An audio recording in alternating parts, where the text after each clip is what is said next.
ఘోరకీకారణ్య సంసార యాత్రికుల శరణు ఘోషలు విని రోజు శబరీష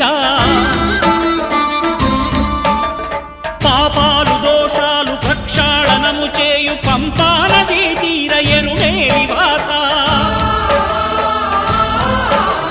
నియమాల మాలతో సుగుణాల మెట్లపై నడిపించి కనిపించు అయ్యప్ప స్వామి